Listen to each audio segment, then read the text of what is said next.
of us right now. Situation is dire. The coronavirus has hit Malaysia and the world, and everyone is just suffering because things are just not looking so good.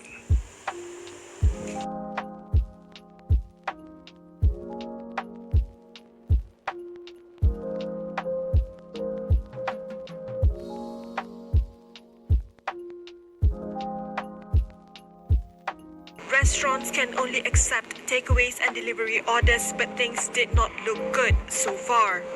Buat masa ni, kita terpaksa tutup. Untuk hari ni saja kita running operation untuk buat counting. And then buat closing punya counting untuk 2 minggu ni. Memang efek sangat. 70% daripada kita punya normal operation day before this thing happen. Selalunya sebelum benda ni jadi, time tengah hari je kita dah manage dapat dalam 100 orang. This eatery has yet to receive a single takeout order from customers. Actually, I've been working here since 7 years. I have never experienced this kind of scenario before. Like current month, our business is very drop. If we compare to last month, 75% is drop. I feel very pity for him. When I saw my boss face, he had to pay all the rent and all the staffs. So far, we already, it's not fire, unpaid leave, 10%. So far, we have only 5 or 6. Because there is no point to keep people.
Dan untuk itu kerajaan memutuskan untuk melaksanakan perintah kawalan pergerakan mulai 18 Mac 2020 iaitu lusa hingga 31 Mac 2020 di seluruh negara.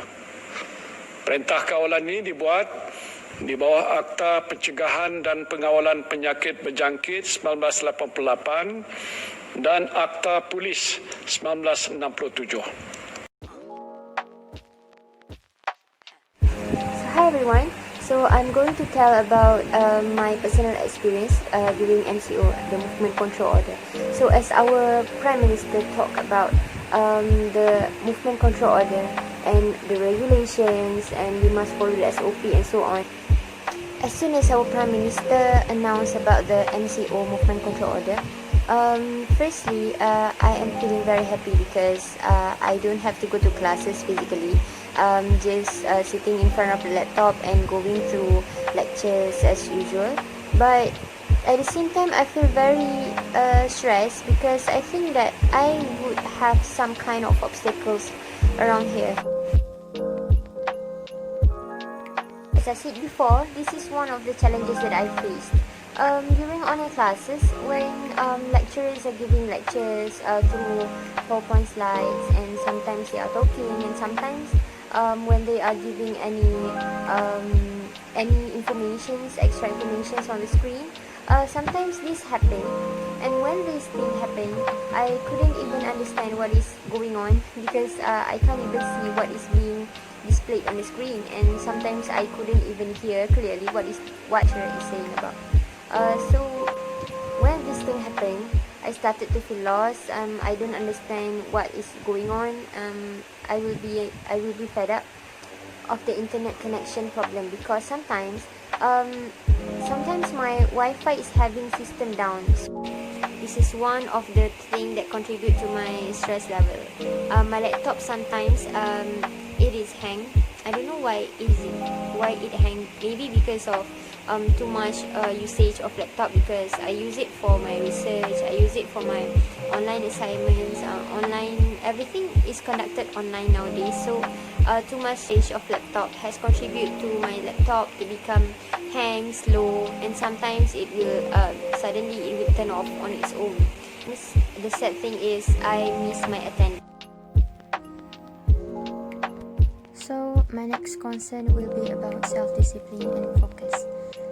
During my time of online learning, I found it is very hard to have self-discipline when you are studying at home. I am very agreed that online learning is a great alternative to classroom instruction, but it is depending on your self-discipline. When you have bad self-discipline, you found out that you couldn't even follow the classes, you would be left out, and then you would also be less self-motivated. One of the important elements or tools as an online learner is we must be self-motivated and self-disciplined. We must practice both things, because if we want to have a good result, we want to have a better understanding about what is being instructed in the online classes or online courses, so it is very important for us to be self-disciplined. I find it very hard for me to have self-discipline and focus at home, because as the elder sister among my siblings, my mom would always call me to do the house chores, and then my dad would also ask for my help because my brother is working away from home. So this could at least distract my focus away from online learning. For example, when I am having online classes, my mom suddenly would call me for some help. I'm not saying that it is a burden, but I am saying that sometimes my focus will be distracted. Of course, I couldn't say no to my mom and dad. My mom's and dad, they requested for my help, so I must help them. So sometimes I couldn't even focus, and then or suddenly if there is any guests coming to my house, so I have to entertain them, and at the same time I have to go for online classes. So I find it very hard for me. The concern of mine would be about the online learning. The way one of my lecturers use this platform, she just explained everything that she wanted to explain via WhatsApp group.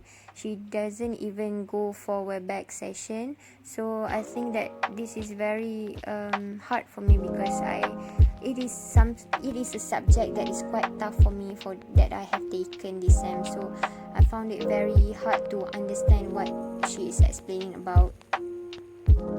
Prefer traditional way of learning, because traditional learning is something that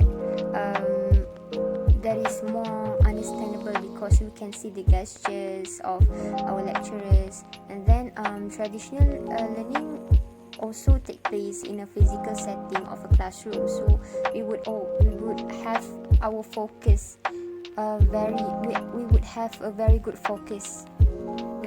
We will not be distracted by our circumstance, such as maybe sometimes when I am having online classes, sometimes my neighbor's dog will be barking, and then a cat will be meowing. So if we are in a physical setting of a classroom, that would not be a problem at all.